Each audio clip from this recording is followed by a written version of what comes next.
Well, nakisalayaw, nakisalayaw. Jeff Rocks. I like that song. I like that song. Pero bago ang lahat, magandang pagbati sa iyo, Miss Cindy Gonzalez, Merly and Meredith. At we're simulcast with 558 DZXL RMN News Manila at sa buong daigdig. Alam nyo, sa mga nakalipas na oras, nilusob ng mga rallyista ang Independent Commission on Infrastructure, ICI. Nako. Pero wala naman yatang nasaktan o wala naman yatang, nabuwal na istruktura doon ng mga pader na barbed wire. Daming pulis. Pero ang nakapagtataka rito, bakit nagsagawa ng ganung uri ng rally ang mga kabataan na yan? Sila rin ang gumawa ng mga pambabato doon sa bahay ng mga Biskaya. Kala ko ba ikinulong yung mga yan? Pero siyempre, sangayon sa batas, yan ay freedom of expression. Kaya hindi pwedeng salyahin yan ng gobyerno. And I agree. Wala naman nasaktan. Tsaka kay laki-laki ng bahay ng mga Hudas. I mean, you know what I mean. Pero ito, ICI, meaning na sawang-sawa na sila sa mga isinisigaw nila eh. Na bakit niya walang mga, gamot sa mga pagamutan, ang mga morality and all that. Talagang, kahit na sinabi ng ICI na isa sa telebisyon na next week, ang mga pagdinig dyan sa ICI, hindi pa rin kontekto ang mga kabataan. They are not kontento, Miss Cindy Gonzalez. At sinasabi nila, dapat walang sikreto. Dapat hindi sila nagko-cover up. Ganyan. Pakinggan natin ang mga sinisigaw nitong mga kabataan na ito.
hospital. When, in the first place, those fucking money are ours. Hindi sa inyo.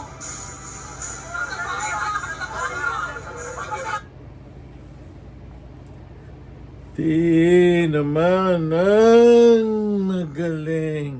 Alam niyo ba, na habang nagsasagawa ang mga batang ito, karamihan mga estudyante doon sa ICI na compound na hindi sila pinapasok, of course, binarkadahan sila ng mga pulis. Subalit doon sa parte ng gate sa EDSA, nandoon din na napakarami. Yun ang mas marami na humihiyaw ng the same thing laban kay Romualdez at Saldico at sa mga mambabatas. Kailangan makinig sila rito sa mga batang ito. Dahil ang alam ko dyan, tuwing Biyernes gagawin nila yan. Una kayo dyan sa Pilipinas, kaya gabi ng Biyernes isinagawa yan. At dito sa Metropolitan New York, yan ay hapon ng Biyernes. At mapapakinggan nyo to sa ating latest edition ng Sapagkat Mahal Kita. Nakakabahala ito, Miss Cindy Gonzales. Dahil sa nakikita natin, mukhang itong mga batang ito ay hindi pa aawat. Hindi pa aawat. That's right. Ngayon, sa isang banda, ewan ko kung ano kaartihan nila riyan sa Senado. Kala ko ba nag-resign na si Senator, Lacson. Irrevocable. Hindi ako paaawat. Ayoko na. Ganyan. Magulo kayo. Ganyan.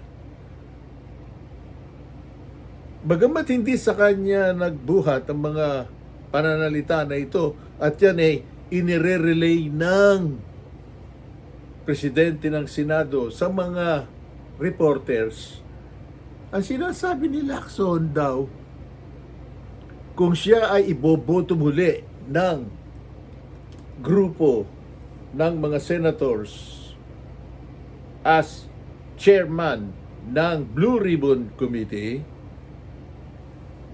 posibleng magkaroon ng pagbabago ng liderato, meaning na tagilid si Senate President Soto. Dahil ang sinasabi niya, siyempre, especially pagbalik ni Senator Pia Cayetano, mukha yatang sa aking palagay lang ay papalagyan. Dahil siya talaga ang may hawak ng Senate Blue Ribbon Committee. Bakit parang ayaw ni Soto na banggitin man lamang ang pangalan ni Senator Pia Cayetano? At ano magiging pakiramdam nitong maboka? At may kasaysayan sa mga sinasabi niya. Itong si Peter Cayetano na isang masigasig na senador. Sa palagay nyo kaya hindi nag-uusap yung magkapatid?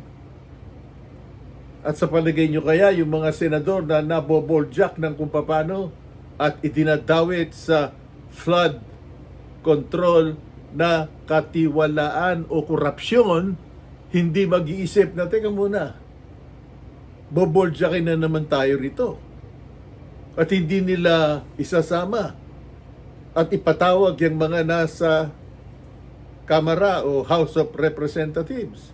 Bateka, ganoon ang aking tansya riyan. Kaya, Magsisilipat yan ngayon at silang magiging mayorya. Yan ang mangyayari kay Soto. Out. That's right. Naman ang magaling. Ako naguguluhan ako dyan eh. Pati yung ginagawa ni Boying Remulla, nakadabukan ng bibig niya eh, laban sa mga Duterte. Ano ba trabaho niya riyan sa pagkakapwesto ni Marcos sa kanya? Sa ombudsman. Bakbakan na lang ng bakbakan ang mga Duterte. May hindi niya kinakasuhan yang mga nasa mukha na niya na mga gumawa ng kabalbalan, nagharap ng billions and billions of pesos, inilagay sa lamesa, iniharap sa mga tao. Ano ang ginagawa ng ombudsman ngayon? Wala. Maghihintay pa raw ng 30 araw yata tila, Miss Cindy Gonzales. What the hell is that? Dapat yan. Kasuhan na niya kagad. At yan ang unahin, hindi yung budget-budget na ipinagsisigawan nyo. English ang kayo ng English. Diyan, may hindi kayo na iintindihan ng mga maralita. Yung mga nakatunganga dyan sa laylayan ng susyudad ng Pilipinas. Swerte kayo. Gawa ng may mga overseas Filipino workers na nagpapadala sa inyo dyan ng billions and billions of dollars.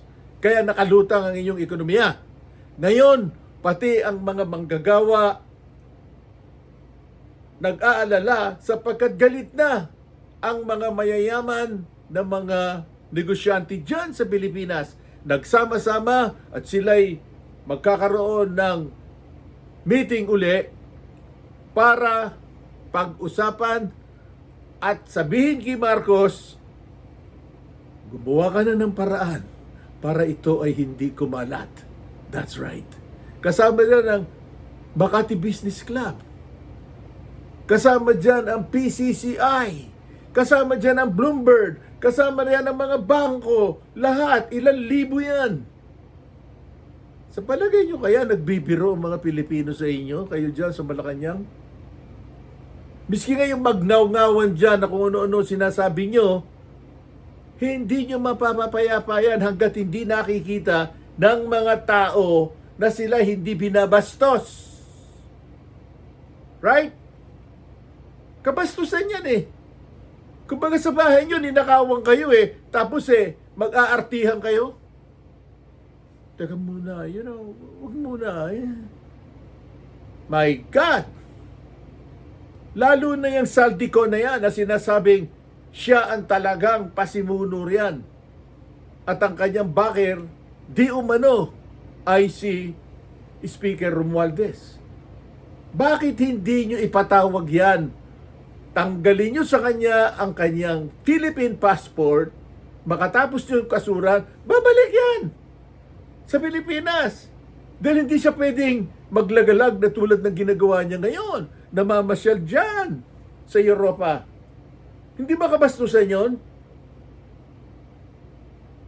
My God, I don't know, Miss Cindy Gonzales. Kapag ito ay lumala ng lumala, yung mga marcha-marcha, rally-rally na yan na ngayon ay lumulusob na, aba, teka muna, medyo kuido kayo.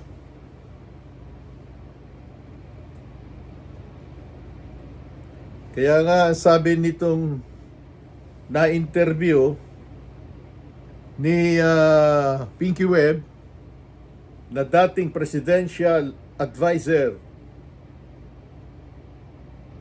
yung abogado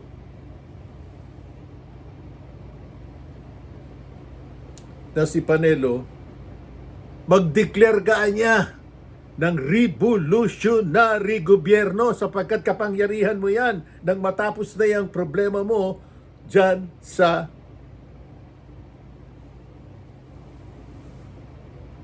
pagnanakaw sa DPWH. Hindi ang iintindihin mo yung mga ngaw-ngaw ng ngaw-ngaw niya, ni Trililing, referring to Trillanes. Pakinggan natin yung ginawang, pagsasahimpawid nitong si Pinky Webb with Attorney Panelo. Attorney Salvador Panelo. Attorney Panelo, good to see you again. Welcome to the show. Thank you so much for your time. Let's start with the plunder complaint filed by Senator Antonio Trillanes against former President Rodrigo Duterte and Senator Bongo. Of course, the meat of the issue, basically, ang sinasabi po is that Go used his position along with the former president basically to corner contracts for the family of Senator Bongo. What are your thoughts on that? Don't even understand what pinapatulan niya si Trililing. He has been lying.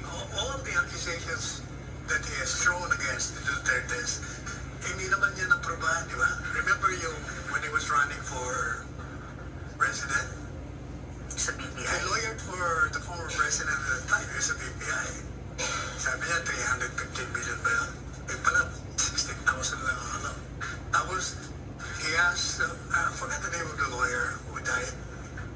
Si attorney something, anyway, di ba, nagpunta siya sa siya nag-file ang complaint. And then later, before he died, sabi niya, political ang pala ginamit. Marami siyang, lahat ng mga kasinungalingan nilalabas niya to make himself politically relevant.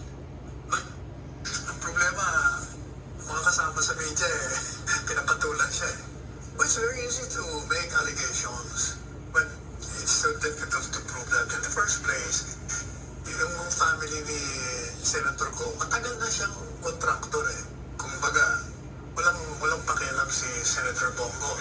Besides, knowing Bongo, kasi we've been together for so many years sa Malacanang, diba?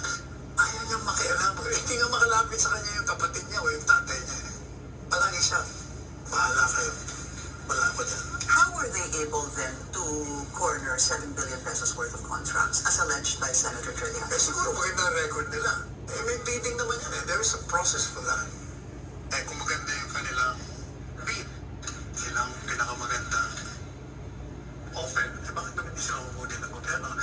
Ang importante niyan, yung bang mga projects okay o hindi? Substandard o hindi? Guni-guni o hindi? Okay. Yun ang issue dyan Pero kung okay, bakit naman? Yung process.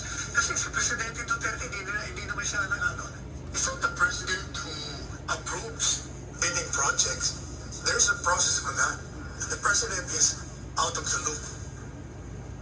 Do you think meron pong kahihimnan itong complaint na to by Senator Trillanes? Pareho ng mga complaint na pinanya na wala nangyari. The latest news, sir, is that ite-televise na yung ICI hearings next week, beginning next week. I've been saying in my show that the President, with due respect to him, cannot escape accountability of this flood control project anomaly. Why? Because sino ba gumawa ng National Expenditure Program? Sino ng Presidente? Yung part of budget and management. And when they did that, before giving it to Congress, he had to go through with that. Alam niya yan kung ano yung pre-prepare ng budget niya. Pagdating sa Congress, yung mga allies niya, ang nag-ayos niya. So kung may binago sila doon, alam niya yun. In fact, alam niya kasi pumunta uli sa kanya when he signed the GAA. O madali sabi, nagkaroon ng corruption because you did not veto itong mga unlawful insertions na ginawa ng small committees.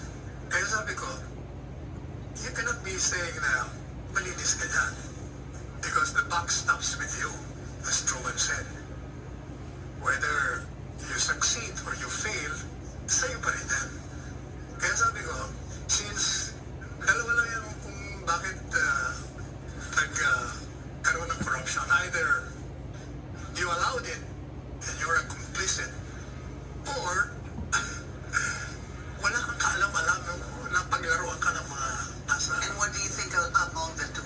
Between the two, rather? Hindi ko. Regardless. Pero sabi ko, may solusyon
was more inflation rather than the corruption scandal. O hindi, pagbulo na nga, bakit ba, kahit mag-focus ka doon, ito ang magpapabagsak sa'yo. Sigurado yan. Do you think the ICI is doing a good job? Kalokohan yun. And you know why? Sabi ko, yung investigation, Mr. President, unnecessary yan. Parang pinagtatakip butas mo lang sa accountability mo. Why? Number one, in your sauna, you said, you know all this, there's corruption, bribery, SOP, lahat yan, alam mo na. In fact, you named the 15 contractors. Ibig sabihin, you had already previously investigated this. So, bakit ka po papa-investigan? Hindi gawin mo lang yung trabaho ko bilang presidente. As I said, under the Constitution, you have extraordinary powers. Use it.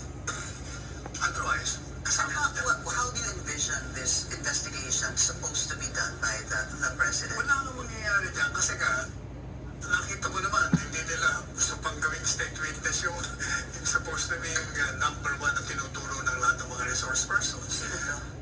Di ba si Martin? Okay. Tapos Kaya din kasi. doon naman sa kabila sa mga investigasyon. Ayaw nilang patawag si Sandy ko, ayaw patawag si Mark. Tapos pinagtatakpan lang nila, kaya lalo nagagalit ang tao. Kaya sabi ko, that's the best. You declare a revolutionary government. And there's a constitutional base for that. I disagree with all the lawyers who say, as head of government, your duty is to serve and to protect. Pinky, the people created the government. It's not in the Constitution that you can call for a revolutionary government. Extraordinary means yun. Yun ang constitutional basis mo. Your duty is to serve and to protect.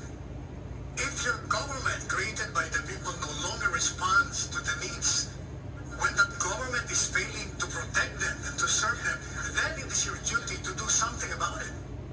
In fact, during our time, Pinky, ilang beses ko na sinabi, kumuha ako ng memorandum kay Presidente Duterte, 2 beses na mag-declare ka na ng revolutionary government. Kasi During the time of yes, of former course, President Rodrigo. recorded yun. Formal memo ko yun. Because when he was running for president, he already assured the public, sabi niya, if I cannot do things I want to do, because Congress is blocking it, I will abolish Congress, I will declare a revolutionary government. Sabi ko, you committed that, Mr. President. And you're duty bound, because that's a contract with the electorate. Pero, Ano sagot niya? sabi niya, ang problema kasi sabi niya, sa akin manggagaling, gusto ko manggaling sa kanila. At kunin nila akong leader nila. Kasi kung ako, mag-declare, sasabihin nila, gusto mo lang mag-perpetuate in power. Then that would be the same with President Bongbong Marcos. Your suggestion will hold the same for Bongbong Marcos. Hindi, iba naman kasi ang karang si Presidente Duterte kasi masyadong sensitive sa gano'n. Itong isa, palagay ko, hindi niya iisipin yun. Ang kailangan niya, survival ng gobyerno. At siya, kaya dapat gawin niya na yun. Alright, susuportahan ko siya doon. My goodness. Revolutionary government. Ba, mukha yatang marami na ligalig. Isang damakmak ang dumarating sa Viber ni Miss Cindy Gonzales. Nakikita ko rito. Messenger. Ang sinasabi, tama yan. Para mabago na ang Pilipinas. Nokti naman ang gas.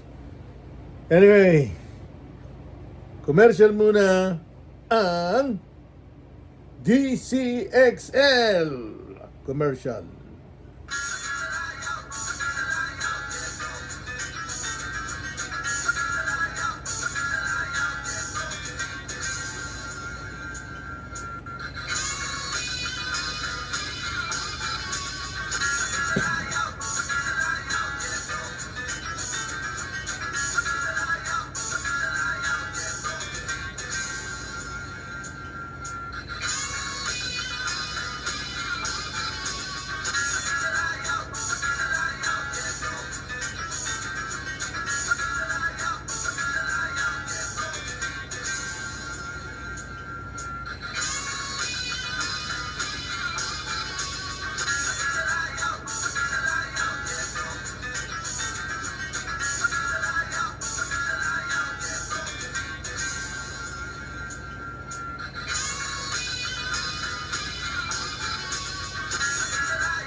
Laki sa layaw!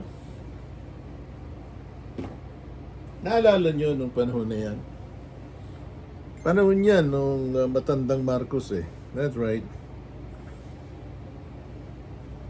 Mukha yatang iniyala yan kay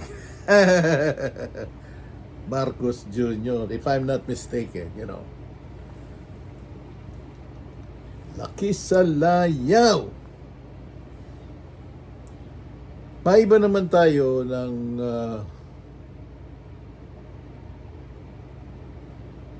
paksa. Pero bago yan, nagpapasalamat tayo sa 558 TCXL RMN News Manila.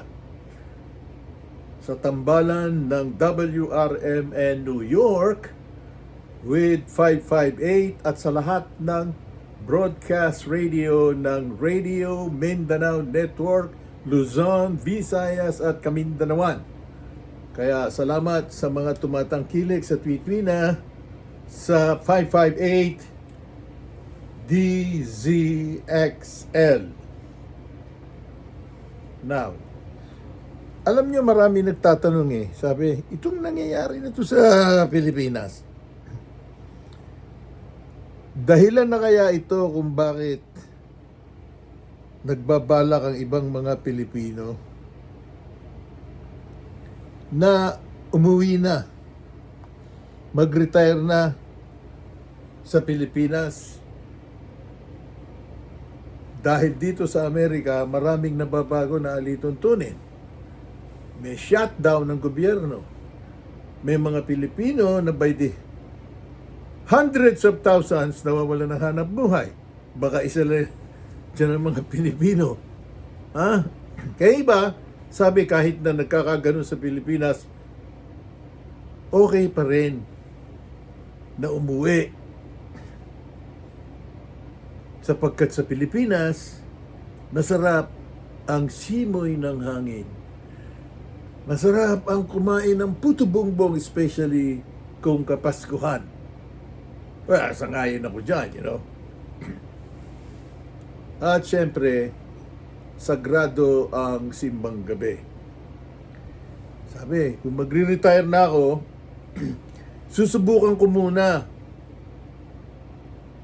Sang-ayon kay Miss Cindy Gonzales, sapagkat Miss Cindy, ikaw ang magre-relay nito sa mga nakikinig.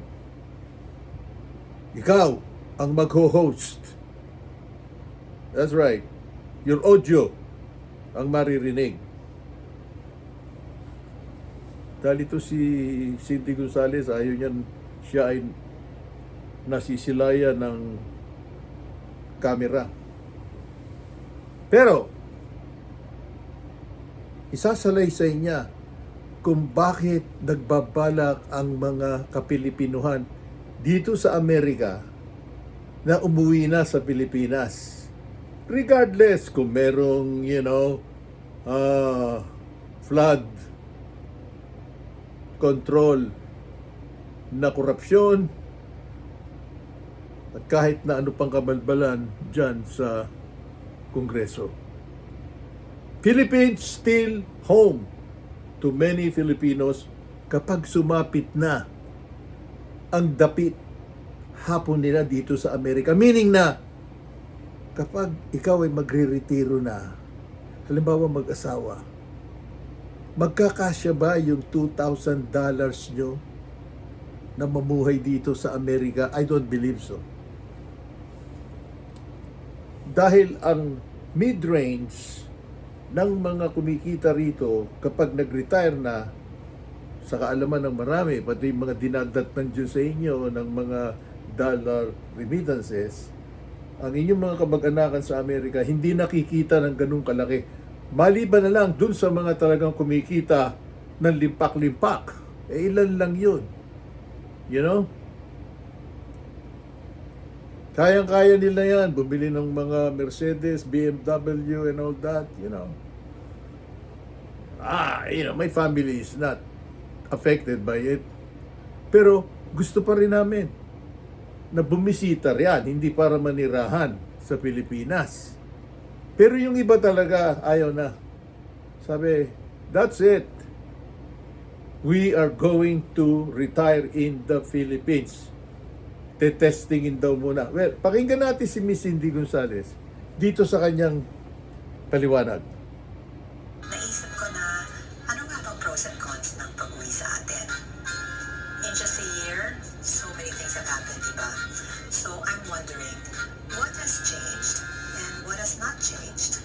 Should I still retire in the Philippines? Unahin natin ang mga pros. The exchange rate is still favorable, dollar. And for someone like us who will be living on a fixed retirement income and pension, malaki pa rin yan. Tapos, everyday essentials remain affordable. A simple meal in a karinderya still costs around 80 pesos to 120 pesos. That's roughly $1.50 to $2. Ang mura doon, di ba? Wala kang mabibiling full meal for $2 dito sa States. Basic utilities for a modest home for electricity, water, internet can be 5,000 pesos to 8,000 pesos per month or around $100 to $150. And although bibili kami ng kotse, napakamurang mag-commute din sa atin. Mag-bus, tricycle, at meron ng point-to-point buses sa Manila and nearby provinces. The bus is air-conditioned, komportable, that costs from 90 to 100 pesos one way. So even if you live a middle-class lifestyle, dining out a few times a week, keeping the aircon on in the evenings, hiring help at home, it's still doable on a $1,500 to $2,000 per month in many parts of the country. Not in all parts of the country, ha? So yes, your dollar still goes a long way, lalo na dun sa mga magre-retire sa probinsya, kung saan mura ang housing at ang mga bilihin. Many of my viewers who retired in the Philippines share that the thing that they like the most is the peace of mind that comes with living a simpler, slower-paced life compared to the US. Walang traffic unless you live in Metro Manila. You're not rushing from appointment to appointment. People take their time sa Pilipinas. There's time for morning coffee, they sit down for merienda, they say good morning to strangers. Also, it's better for stress relief and mental health. Kasi kung gusto mo ng nature, malapit lang ang beach, ang rice field, or a mountain trail. At madalas, nakangiti ang mga tao. At ang pakikisama is part of daily life. Mental health is sometimes overlooked in retirement planning, but it matters, ha? So a slower life, fresh air, and feeling less invisible, that's healing in itself. This is especially true in the provinces.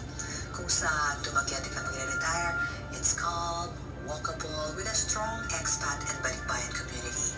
Sa Tagaytay naman, malamig, maganda ang view, and has peaceful neighborhoods. Kung sa Bukidnon or Ilocos naman kayo magre-retire, it has lots of green spaces, tahimik, and tight-knit ang mga communities. Ang pinakagusto ko sa pagre-retire sa Pilipinas ay yung sense pa na you're not alone. You're surrounded by people who still deeply value community, family, and caring for one another. In many Filipino households, normal pa rin for multiple generations to live under one roof or at least magkakalapit lang sila. Adult children, katulad na ate ko, often care for their aging parents. At ang mga lolo at lola, hindi nilalagay sa nursing home. Inaalagaan sila sa bahay and they're respected. This deep family connection means that you're not just retiring to a place, you're retiring to a family system. Tapos the bayanihan culture, it's a way of life pa rin sa Pinas, ha? You need help fixing your roof, harvesting your backyard papaya, or kailangan mo pumunta sa doktor, someone will offer. Alam ko yun kasi kinakwento ng mama ko na madaming natulong sa kanya doon. Lalo na sa mga probinsya, neighbors still greet each other, offer food, at may malasakit sila sa isa't isa. It's the little things. Kapitbahay na magpapadala ng ulam, the security guard of your condo checking on you when they have not seen you for a while. That make all the difference. Tapos, you can still hire trustworthy helpers or caregivers who are often recommended by family and friends. At napakamura ng service nila, hindi katulad sa States. For example, a live-in caregiver costs around 10,000 to 15,000 pesos per month. That's $180 to $270. A part-time housekeeper can be 300 to 500 pesos per day. That's only $5 to $9. diba? So, retirees can have more quality time to enjoy life. Tapos sa atin, you'll rarely feel invisible ba? People will greet you, ask you how you are, and they mean it. Your presence, especially as a lolo or lola, is appreciated. And even strangers will call you tita, tito, or ate with warmth. One thing that's changed for the better in recent years is how easy it is to find your tribe, even in retirement. Whether you're a balikbayan or a foreign retiree, you're no longer stepping into the unknown. Ang daming active expat communities and balikbayan hotspots sa Cebu, Baguio, Bacolod, Subic, Davao, Tagaytay, and Dumaguete. Madali na rin humanap ng mga kaibigan or find your community in Facebook groups like Expats in the Philippines or Retiring in the Philippines, or kung location specific naman, meron ding Dumaguete Expat Forum or Cebu Foreigners Group. Viber and WhatsApp are used for local updates, healthcare tips, immigration advice, at iba pang mga sosyalan. You'll also find people willing to answer your questions, big or small. Kasi like me, sa tagal ko nang wala sa Pilipinas, maraming mga bago na hindi ko na alam. So these groups can be a big help. Marami na rin mga probinsya na may mga retirement communities specifically for balikbayan or foreign retirees. And why does this matter? Kasi loneliness is one of the biggest mental health risks in retirement. And knowing you have someone to talk to, whether it's a Filipino balikbayan, a long-time expat, or a kind local, can make all the difference in adjusting to life in the Philippines. I remember my balikbayan auntie, nung dumadalaw siya nung maliit pa ako, she complained a lot. Parang they were always roughing it sa Pilipinas pag nauwi siya. But that's no longer the case. Life in the Philippines has caught up in many ways. Ang mga malls sa atin, ibang klase na. Hindi lang sila shopping centers. Most cities and even small towns now have SM, Robinsons, or Ayala malls that offer everything from grocery stores and pharmacies, sinehan, clinics, restaurants, gyms, and walk-in government service centers. These malls are clean, secure, and air-conditioned.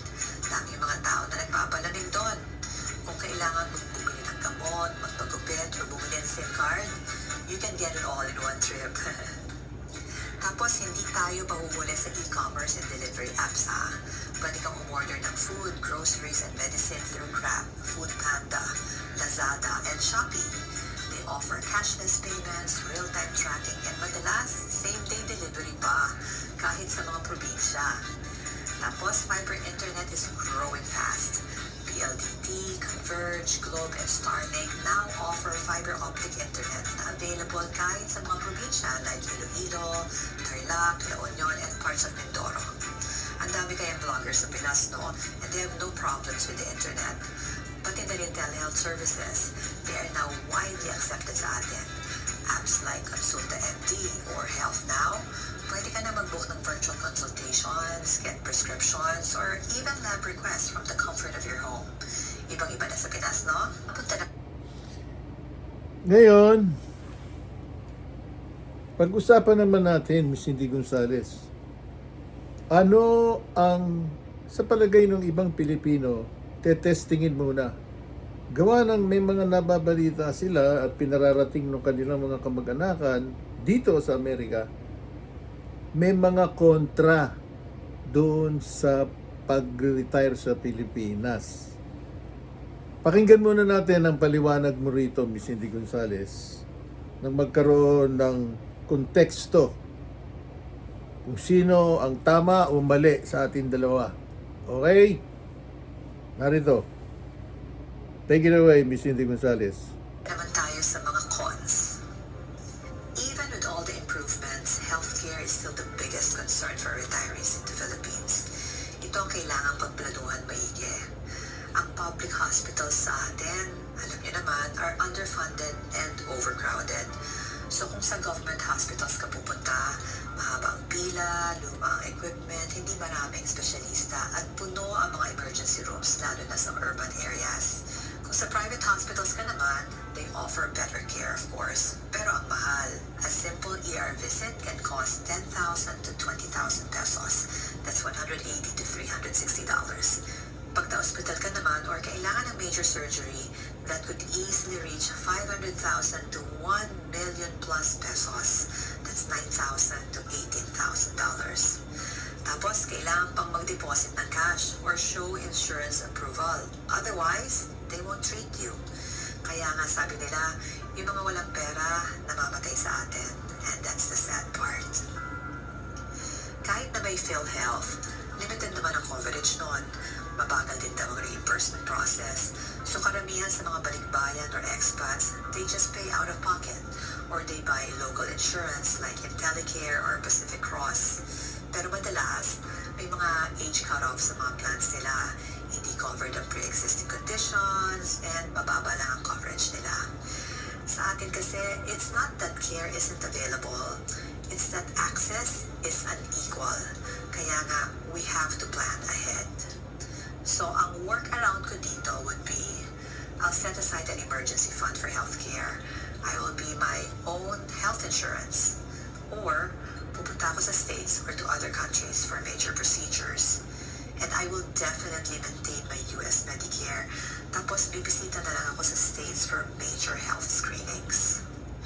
Now, even with modern malls and fiber internet, hirap pa rin ang Pilipinas sa mga basics, lalo na sa probinsya. Very common pa rin ang mga brownouts dahil sa mga lumang power grids, typhoon damage, or maintenance by electric companies. Kaya nga very common na ang mga generators and solar backups sa mga bahay. Pero syempre, dagdag yun sa gastos. Tapos dahil sa poor drainage systems, maraming areas ang binabaha. Kahit na yung mga supposedly developed towns, binabaha even just after 30 minutes of heavy rain. And remember, poor roads and flooding may limit access to hospitals, markets, clinics, and emergency responders. Yung mga may mobility issues and those who rely on medications, kailangan lagi kayong may extra gamot. Tapos, if you have a choice, choose retirement areas with better managed utilities katulad ng Tagaytay, Iloilo, Davao, Cebu City. And I think it's also a good idea to rent in gated communities or sa mga condos na may in-house generators. The most frustrating part of living in the Philippines is the bureaucracy. Red tape is real.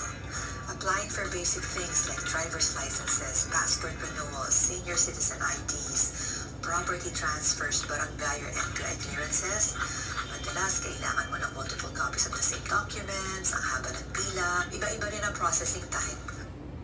One LTO branch may issue a license in 2 hours. Another office may take 2 weeks and several visits. Yung ganun ba? At alam naman natin na may open secret that some processes move faster if you know someone or kailangan natin maglagay.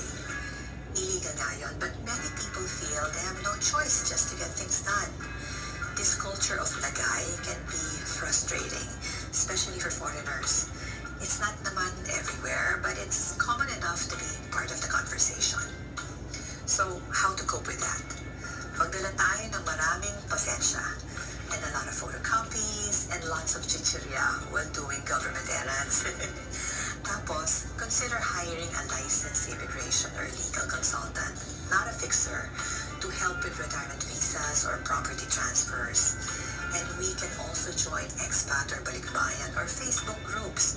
Madalas they have up-to-date and crowdsourced information kung anong offices ang efficient at alin ang problematic.